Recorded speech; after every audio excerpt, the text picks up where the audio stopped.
Welcome back, guys, to another episode of What the X. This is WTX episode 47. Yes, 3 episodes going in. Brendan, I like your idea. We're going to work up, have an event, maybe try to do it live, figure it out, do some upgrades to the pod, get some shorts going out still. Got a lot in the works. Appreciate you, brother. My co-host, as always, Brendan, doing the What the X here. Maybe we'll split off, do some more different series. Who knows? We got a big one here today, guys. Controversial as ever. You know we don't shy away from controversy.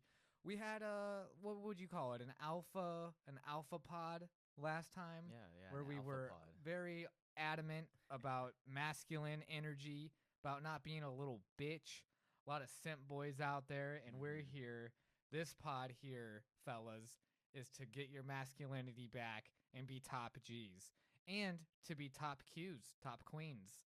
So any kings and queens watching, I appreciate you. Hit that like and subscribe. Ring the bell for notifications. I need you. Let's go ahead, and we're going to move forward, brother. This is from Mona El-Tahawi. I'm sorry if I pronounced her name wrong. Mona El-Tahawi. She is a feminist writer, Brendan, if you didn't know. Okay. And this is what Mona had to say. When the most powerful man in the country is a sexual predator who mainlines misogyny and whose hiring criteria for his cabinet requires the assault of women as the primary, if not the only skill of the men he surrounds himself with. ... And then she linked another tweet there that says, new essay. What the F is wrong with men? And I did read this essay, bro. She was complaining because this one guy that won the award, Kieran Culkin, for he did that movie with Jesse Eisenberg. Little image here for you guys. But in his Oscar celebration, he said, "If my wife said that if I won one of these, I can start putting babies in her." And the Mona lady, she brought that up as an example of misogyny and men, being asses. Yeah. Especially when getting an Oscar, I guess, right. an Academy Award, and you go off like that. Yeah. But what are your thoughts on the president, being the most powerful man in the country, as she said, a sexual predator? Well, I mean, can you really deny it though? I mean, this might piss a bunch of people off, but I don't know. He says some outrageous things that could be accusatory, And I'm sure there's probably been cases I don't know about too. You know about the big one, right? The grabber by the I know what you're talking about. grabber by the cat. That was the first thing I was thinking about, but I was more talking about God, grab her by the cat. Didn't he have he had that one court case with that one chick? Oh my gosh, right. Well, you got to be more specific with our boy Trump. It was the when porn it's star one. Because there was the porn star lady, but there was also that other lady. Oh, there was another lady? There's another lady that he had that took him to court and everything. Yeah. A lot of people say it's politically motivated, all the felonies and everything. Yeah. It's pretty wild. It's and then it's hard to when you paint someone to be so evil, can you blame people like Mona? Right. Yeah. But Mona also has an agenda. She is a leftist, journalist. She writes about female empowerment. Yeah. She's like, the Andrew Tate of the women's movement. Maybe giving her too much credit, because I feel like he's a really influential person. Yeah.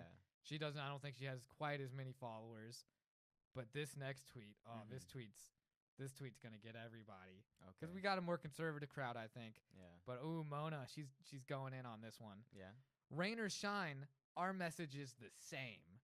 F fascism. F Donald Trump.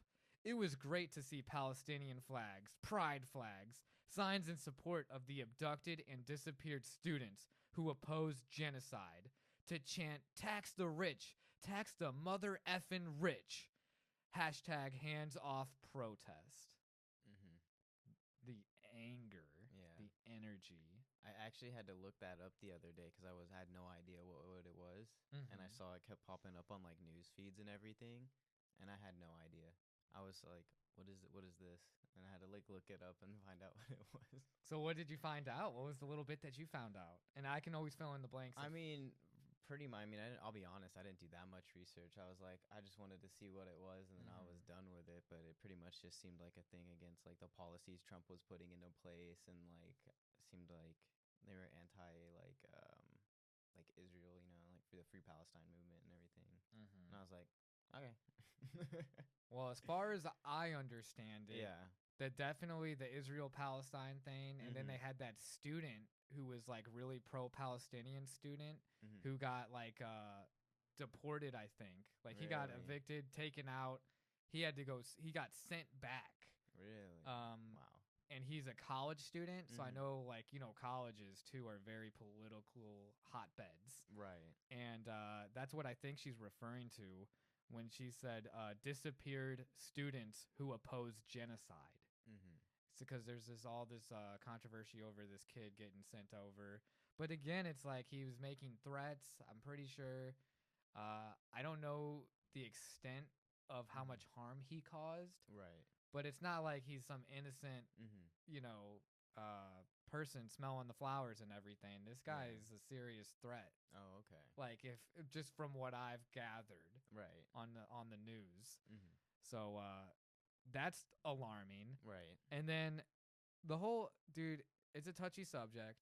Shout out my boy Mo. I always shout him out. I feel like he's not the only. He doesn't speak for all Palestinians, you know. But it's like I like to get his perspective. And it's like, I don't understand all the, I don't know how to say this, Fruit Loops. All these people on the left that are like, a prime example is Queers for Palestine. I don't understand how that works. Because, and I had to chat GPT, you know, our third honorary co-host, Chat GPT. I was like, why is there such a big Queers for Palestine movement on all these American college campuses? Yeah. Why are they all having the pride flags and everything about this? I'm like, is it legal to even be gay in the West Bank, you know, where the Palestinians are in the Gaza Strip? Right. So it's not explicitly criminalized, homosexuality in the West Bank, under the Palestinian Authority's laws, which are based on the old Jordanian penal code. But there are no legal protections either. That means LGBTQ plus people are vulnerable to harassment, discrimination, and arbitrary detention. So like just getting locked up and like, no, we don't have to tell you shit. Yeah.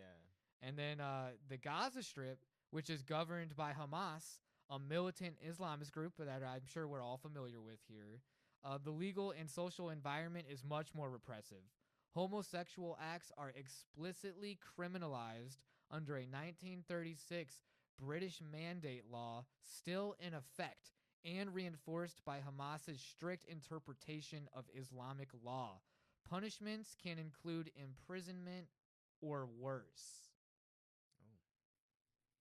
Now, guys, let's go back to Mona's tweet here. And it is, let me see. Here it is. Rain or shine, our message is the same. F fascism. F Donald Trump. It was great to see Palestinian flags, pride flags, signs in support of the abducted. It's like, how do you conflate the two? How do you get these two things together? Was he a gay Palestinian? Who? The guy they're talking about? Oh, no. I don't think so. Okay. I think he was just pretty upset with all the Israeli stuff and the bombings. Because I wonder if it's almost like there's like that separation where it's like, because he was, is he Palestinian? Yes, sir. Okay, so I wonder if it's maybe like that separation where it's like, okay, like the Palestinian flag because he's Palestinian, right? And then like I don't know about the gay thing though. No, dude, it's just like because what I was looking up, I was like so confused, guys, and I was like, well, what the hell? And it was like they're just supporting, I guess. Social attitudes as well, like Palestinian society.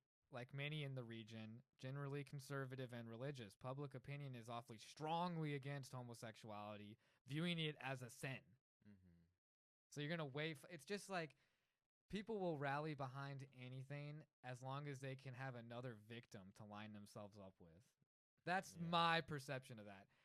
Sorry if that upset anyone here. I'd always love to hear your take on that if you're against what I'm saying. But I'm like, come on. Yeah. Cut me a break. Yeah.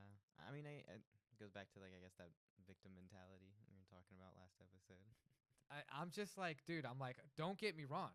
Shout out, I'm all about making sure everyone is treated right, and there's equality. Mm-hmm. And I understand the Free Palestine movement and everything, Yeah. but also let's not be kidnapping Israeli people and stuff like that. But also Israeli drone strikes and stuff like that's messed up too. Mm-hmm. A lot of messed up shit going on over there. Right. But it's like, don't lie to yourselves and Mm-hmm. think that they'd be cool with you just because you're rallying and it looks like virtue signaling to me. Yeah. Dude, they I would get where you're coming fucking from. kill you. Right. That's what I want to say to everyone that holds up like a pride flag and is saying, what is it? For free Palestine. Yeah. It's like, yeah, I say free Palestine too, but then I want you to all have to be moved over there. Yeah. If it was up to me, every person Mm-hmm. that said, peace for or like that shit. Yeah. And is every queer for Palestine, that's how I'll say it. Every queer for Palestine should be freaking. You want to get ready with this immigration policy? They all get kicked off right now and are forced to go to the West Bank. Okay. That's my solution. Before the war ends or after? I'd say after. It should be a compromise. Okay. For most people. Yeah. So I'm just interesting take. I'm sorry if that's a little too hot to the sun. Interesting take. But it just is like the hypocrisy in it. I mean, I get where you're coming from. I can kind of see your point of view. A little bit. Man. Yeah, this is one of those. This is one so controversial. There's really nowhere to go on this one. Yeah, I mean. That's why they say it. That's why they get you heated up with these tweets.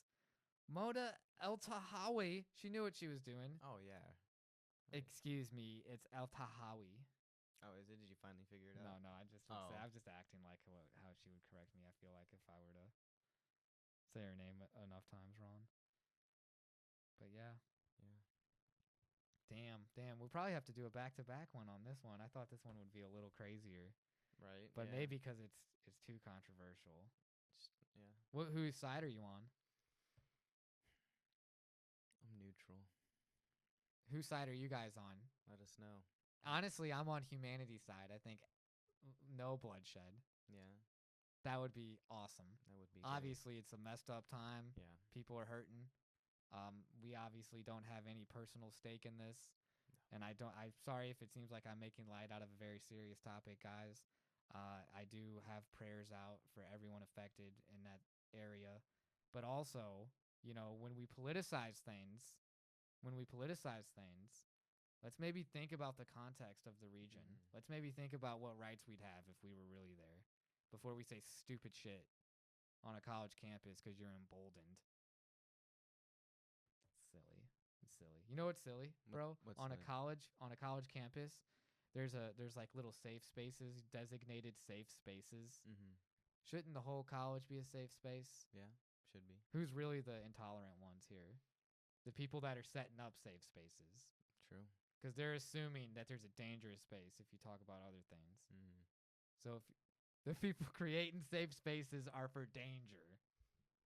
It's going to be like, what's that one book? Is it 1984? Yeah, it really is. Really like Orwellian. Yeah. There's our future. Damn. Did I bum you out with this topic? I feel like You had some interesting takes, so I just kind of let you just go with what you wanted to go with. Yeah. It was interesting. Anything you disagree with? No, not really. No? No. Well, you didn't pick a side. I feel like my argument. I'm just neutral, I'm just neutral in everything. I'm not on either side, Like it doesn't fit my character or my demographic at all. Yeah, true. So it's like, I don't know. What am I gonna say about it? So, is Hamas a terrorist organization? Aren't they? Yeah, that's an easy one. They are a terrorist organization, but is Israel doing bad stuff? Yeah.